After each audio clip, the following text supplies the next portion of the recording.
Hi everyone, I'm Julianne Marie and this is Body by Julianne. This is your first time at our channel. Welcome, we're so glad to have you. This video is going to be a little bit different from the videos that I've posted before. If you were reading the title, this is a video about how I deal with depression. Obviously this is a heavy topic. I wanted to be very respectful when talking about this because it really deserves a lot of care. I'm someone who's always cared a lot about mental health because it's always affected me personally. So if you're someone who's going through something, know that there is always someone who can help you, and don't be afraid to reach out. I'm going to attach different links in my profile for different hotlines and resources you can reach out to if you're just feeling a little bit alone. Well, I didn't do an enormous amount of prep on videos like I usually do. I really just wanted to have a real just talk. And you might be noticing this video looks a little bit different from the videos that I've already posted, in the sense that I usually post my videos, well, I usually record my videos in the daytime. But for some reason, this one in particular, I wanted to be comfortable. I wanted to feel safe. And so I decided to record this one at night. I did my whole nighttime routine and decided I want to record this one right before I go to bed. Nothing too fancy. I even have on like a nice pajama shirt. I have some tea, which, oh my gosh, I know that anyone who's close to me is going to be so shocked by the fact that I'm now regularly drinking tea, because I always said that I hated it, and for a while I did. But when I got COVID, I got COVID a little while back, unfortunately, for the second time, and I had a lot of tea, and for some reason I just got really used to the idea of having tea regularly. I like that it does nice things for you, and I actually don't hate the taste as much anymore, so wild. When it comes to my depression though, just getting right into it, and if I'm talking about anything that I feel might be sensitive or triggering to some people, I will put a trigger warning in, and you can skip over the parts that you might want to skip over. So for me, I've been dealing with depression for a while, since I want to say around middle school, and it's something that I didn't really realize that I was so sad or why I was so sad until I grew up a little bit more, felt more things, felt them deeper, and then started to really just understand mental health and how destructive it can be, honestly. When I was in 7th grade, I found out details about my father's abandonment.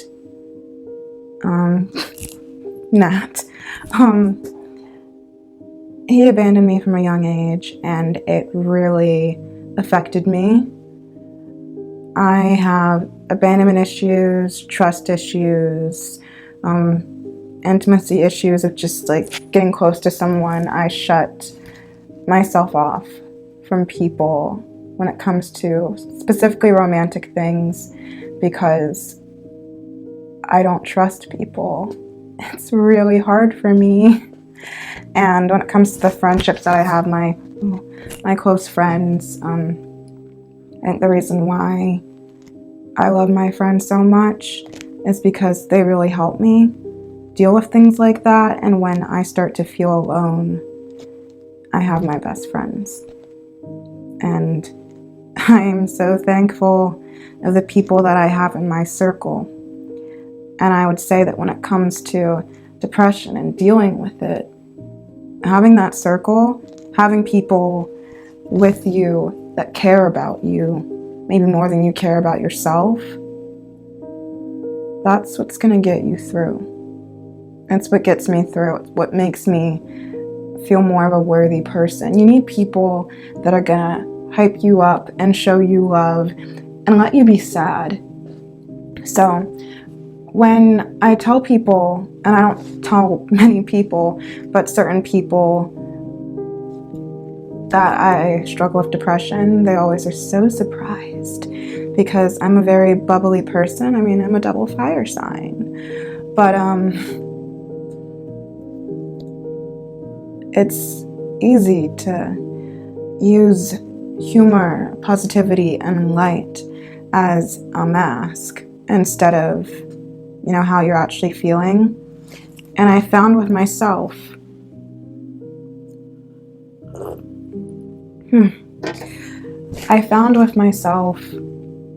I didn't realize I was doing it until college, that I would be that person that was happy all the time. Because if I was happy all the time, if I had everyone believe I was happy all the time, maybe I would be, It's better to be that person that smiles and brings people joy than be someone who feels actual emotions. That's what I thought. And so I think for the longest time, people didn't think I was emotional. They thought that I was just this bright, bubbly person that didn't really feel those deep things, didn't get upset, isn't angry at anything. Oh God, sorry, Nat. That wasn't angry at anything, when in reality, I'm a very emotional person. I feel so much. But what I will say is that over the last few years, I've gotten a lot better at feeling and not being afraid to feel.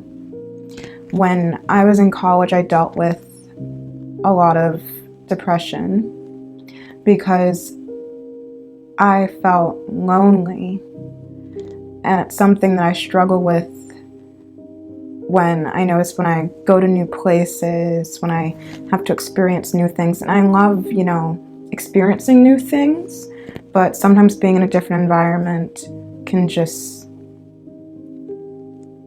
takes me a while to get used to it. Even though I met my best friends the week of orientation, there was still that feeling, that pressure, God, Nat, that pressure of just needing to always be okay. And I would do this thing and get into this habit of, if I'm lonely, I fix it by just not being alone. So I think in college it was that thing where I had to always be out somewhere doing something with someone. And when I was alone, I felt like the deepest parts of my loneliness. It's like the moment I was alone and 5 minutes into it, I would just feel lost and empty. But what I came to realize was, going out and just always being around people didn't fix it, especially because they weren't the right people. I would sometimes, like, oh, God, sorry. I just killed a gnat. It's been bothering me this whole time, but I killed it. Okay, back to it. I found in college that when it came to being lonely, and I thought that going out would be the way to fix it, it wasn't. Because I would, take it as, okay, I'm feeling lonely. Let's go on a date. Let's hit up someone that maybe is interested in me, but usually didn't go well, I think that I struggled in high school and college, and I still struggle with it when it comes to relationships, because I am not that good at being vulnerable and putting my heart on my sleeve, although that's what I want to do. I would love to have my heart on my sleeve. I'd love to just, meet someone and fall head over heels in the open with everybody else. But then there's that, that voice in my head that says, well, they're just going to leave you. So why try? Why be emotional? Why tell them that you care about them when they're just going to leave you? Or, you tell someone you care about them and then they leave you anyways. And it hurts more. So I struggled with that a lot in college, and I don't think that I had one good relationship while I was in college. I didn't really in high school either. And when I graduated during the pandemic. It's 2020. And we had a good year of just being at home and having, the excuse to just, not do anything. And so I took that. And while a lot of people felt really stunted by the fact that we weren't able to capitalize off of our degree right after graduating because of the pandemic, I was really grateful, honestly, because I took that time to work on myself, because throughout college I wasn't in a good mental state and I couldn't figure out why, and I didn't know how to fix it. And so I said, I need to figure out why I'm sad so that I can stop feeling this way. So I started to meditate. I started to read a lot more. Reading became very soothing to me. I loved just getting books, and some of them were just old books from my bookcase that I haven't read in, many years. And just reading those was very soothing to me. Meditating, praying, and just realizing that I'm okay without someone else there. And in the time that I got to be at home and not focused on everything else, on everyone else, I got to focus on me. I went hiking about 3-4 times a week at this beautiful trail near my childhood home in Maryland. And on those walks, I could choose to think about nothing, or I could choose to think about everything. And it allowed me to just understand my thoughts. And going on those walks by myself, I got comfortable being alone, which I don't think I ever had. Growing up, elementary school, middle school, college, I never had that. I never felt good being by myself. I always needed someone to fill that void so I wasn't lonely. And when I graduated and started to work on myself and have the room, the space, the time, the freedom to do that, I wasn't lonely anymore. I got to a place of actually being happy. And I tried to keep that for as long as I could. And here's the thing about depression. It's not that thing that, and I was thinking about different titles to name this video.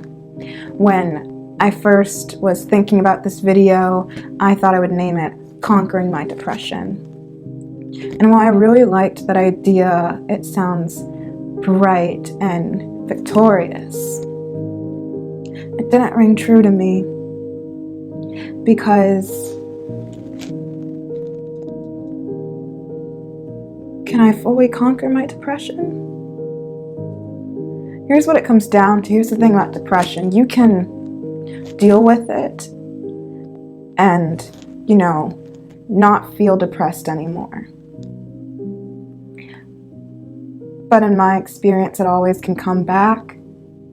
You know the things that trigger you. You know the things that get you upset. And sometimes you can't control what's going to happen and how that makes you feel. When I conquered my depression after I graduated college, I was so proud of myself, as I should have been, as everyone who deals with their depression comes out of it on the other side. They deserve everything. But it came back, I moved from Maryland to California, which is where I am now. And moving here is something that I've always wanted to do.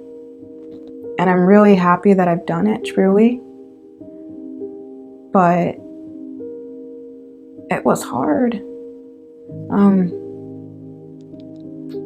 Everyone that I grew up with and my friends from college, they're they're pretty much all still on the East Coast. And so I was far away from my best friends. And I felt like the whole pandemic, whenever we wanted to see anyone, it was just, okay, let's do a Zoom call. Let's FaceTime. There was so much virtual, digital, just, it's like no one, it's like, I just want to give my friends a hug, And then I moved to cross country and I couldn't do that. And I was really depressed for the first, 3 months coming here because I was lonely and I didn't really know how to not feel that way. And I tried to push through it, especially because I said I'm moving to a new place. I'm gonna be lonely when I first get there. I know it, that's expected. And I was, and I said, okay, I feel this way, but it's not always gonna last. And then about 4 months later, I had a mental breakdown.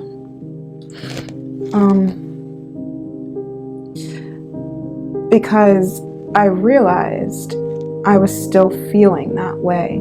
The depression that I felt when I first moved, that loneliness, I was still feeling it 7 months into moving to California. And I think the moment that I realized I was really depressed was when I looked back on myself and noticed that the things that I was doing were coping mechanisms that I did in college when I was majorly depressed. I was drinking a lot and I was trying to make sure that I was never alone. And it got to a breaking point where I went to a celebration for a coworker's birthday. And I remember just feeling terrible at the start of that day. I was going through something with a guy. And it just made me really upset. So I said, I'm going to forget about this by drinking. And so I drank a lot, and in true dramatic Leo fashion, I threw up in a bar. And by in a bar, I don't mean like in the bathroom of a bar. Like I was sitting at the it's funny now, back then it wasn't. I was sitting at the bar, like when you come in and there's I can't think of the word. The bartenders are making their drinks where the people come up and they ask for a drink there. That's where I was. And I threw up on the floor of the bar. Before that moment, I threw up 2 more times outside of the bar. And it's a long story of how it got to that. But eventually I had to remove myself from the situation. I wanted to go home, and luckily I had a really amazing friend who stayed with me and made sure I was good and talked me through kind of how I was feeling. After I kind of left and was in my car just waiting to not feel bad again, he was checking on me, sitting in the car with me and telling me that there are people that care about me. In that moment, I didn't believe him because I was really sad. When he said there are people that cared about me, I remember saying, you don't care about me. No one cares about me. Because in my mind, sometimes I feel that, even though I have this, amazing group of friends, an amazing family, I still sometimes, get that feeling of, maybe I'm not loved enough. Maybe I'm not loved. Even when I know I am, it's just that thing in your head that wants you to feel like shit. Like that my mug is broken. It broke in my move, and I said, it's my mug. I'm gonna drink from it. Yeah, that was a night. But I think the biggest thing that ran true from that night, what I learned was that for me, with myself, when I'm feeling truly terrible,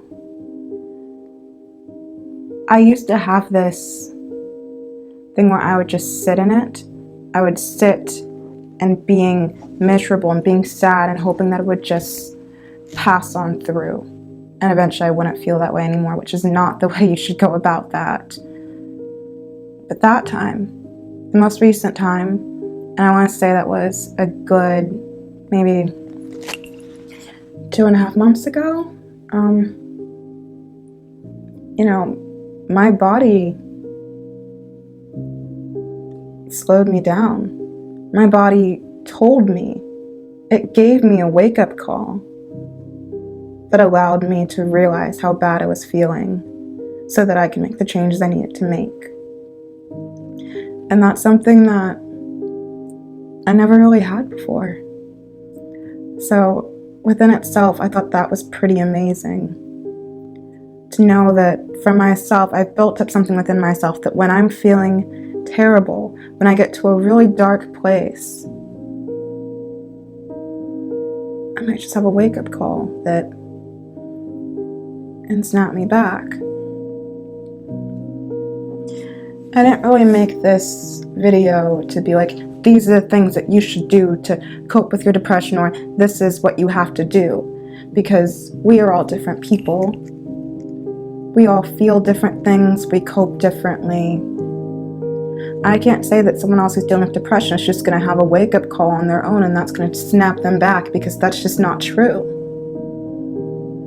What I can say is that when it comes to depression, one of the best things that you can do is have that amazing group of people around you. And it's not just really a loneliness thing. It's the fact that if you have people that love and care about you, they'll protect you. And that's honestly what we need. I am so sensitive to things when it comes to mental health, because I feel for people that are feeling. And as an artist, I know my artists, we all feel so much. And feelings deserve to be validated. They deserve to be respected. I find a lot of the times that you see someone and it's so easy to dismiss someone who's going through something hard instead of showing them the comfort that they need. So, for myself, the ways that I cope with depression: 1, having an amazing group of friends and not relying on them, but knowing that they're there, knowing that I have them to reach out to and communicating with them when I'm down. Another thing that I would say is create healthy coping mechanisms. Not everyone likes meditation. It can be hard for certain people to focus when it comes to something like meditation, but for me, it really helped me because there's so many different ways you can do it. You can do guided meditation, or you can do unguided. I found that I really liked guided meditation. Just the sound of someone telling me it's gonna be all right really helped me believe it. And I did yoga, and I currently, like to wake up and do some sort of movement to start my day. It gets me in a nice sort of flow and makes me feel purposeful. And I think it's important for everyone to kind of create those things for yourself. When it comes to what you do when you wake up and what you do when you go to bed, having a routine, just having something that you can rely on to do for yourself. Self-care, honestly, so important. It truly is. I have no idea. Oh, wow. Oh, this video is going to be so long. I didn't realize I was talking that much, but That's kind of how I want these videos to be whenever I'm going through and talking about, like something personal. I want them to be long talks. I want you to be able to, listen to it, maybe like a podcast, while you're going about your day, or just when you need something like this. I was lucky enough that when I had my break, I called my mom, of course, and I got to go home to Maryland for a week. I got to see some friends, and I went on that hike, the one that I told you guys about that I did when I first graduated college. I did it like 3-4 times a week. I went on that hike the last day before I came back to California, and I walked on some rocks and relaxed and got to really, go through how I was feeling and figure out how I was going to change, things that I was going to do when I came back that was going to make it so that I didn't feel this way. And if I started to again, know what I would do to not. One of the things that I said for myself that I was going to do when I came back to California was to know my worth. Making sure that I only invest in people that are worth investing in. Because you gotta know what you deserve. And I wanted to make more of an effort to make friends here. I have a couple best friends here that actually I did, know in college, so it was nice to have them, but I knew that I needed more. And it wasn't funny. I went to an industry event with one of my best friends here and got to meet 2 amazing people who I'm now incredibly close to, and it was amazing to be able to come back and then go to this industry event. And I remember, because when I get depressed, I have trouble eating. Food loses its flavor and all of that. And when I went to the event, by day 2, I was eating all of my meals, going and getting snacks, desserts, everything. I was so happy. And that was when I conquered my depression. Right now, a few months later, I can gladly say that I am still feeling great. I don't feel lonely, which is amazing. And I'm getting used to being by myself and being okay with it. I am thankful for the group of friends that I have here in California and in Maryland, and the family that I do have. Pretty damn amazing. When it comes down to it, I want everyone to just know that they have someone that loves them. And if you feel like you don't, make an effort to find that person. Whether it's a best friend, a partner, someone that maybe you meet through a support group. Who knows? This world is enough of a scary place.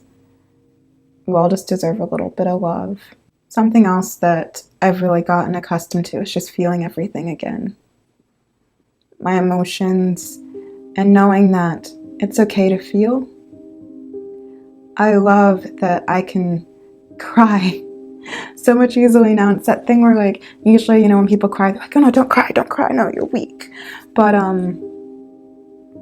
I've gotten used to, if I want to cry, if I feel sad, if I feel like I need to cry, just crying. And it feels great.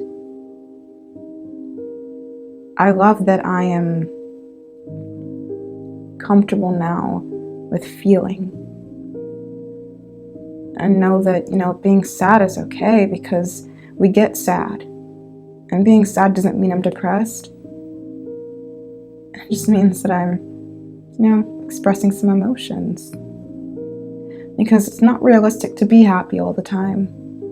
And all the time that I was holding on to a grin that wasn't real was when I was the saddest. Because I wasn't really me. I was a version of me meant to please other people and not myself. And we don't live for other people. We shouldn't. We owe it to ourselves to live authentically and to feel whatever we need to feel in order to be okay. So, that's kind of all I really want to say with this video. I really just wanted it to be something to just talk, open up a dialogue for anyone that needed to hear something like this. And if this helped you, great. If it didn't, I'm sorry. I did what I could, put on my ring light, shadows and all.